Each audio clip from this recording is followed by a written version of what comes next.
চয়ন, তুমি কি চীনা ভাষায় 12 মাসের নাম জানো?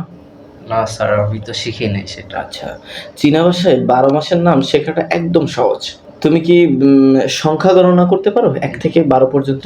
জি, আমি সংখ্যা গণনা আচ্ছা, করতে একটু পারি। বলো তো আমাকে একটু বলো তো শুনি। ই আর সান সি উ লিউ সি পা চিউ শি শি ই শি আর। ওকে, তাহলে চীনা ভাষায় মাস গণনা করা একদম ইজি। যদি আমরা একটু ফর্মুলা অ্যাপ্লাই করি, সেটা হলো যে আমাদের একটা মাত্র শব্দ শিখতে হবে, সেটা হলো উয়ে। উয়ে।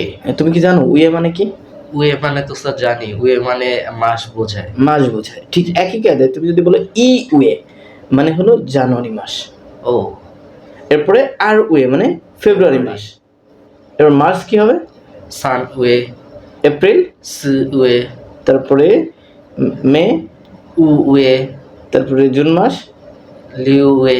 আচ্ছা, ঠিক এইভাবে তুমি আমাকে বলো ডিসেম্বর মাস কি হবে? তাহলে শি আর উয়ে। ওকে, শেষে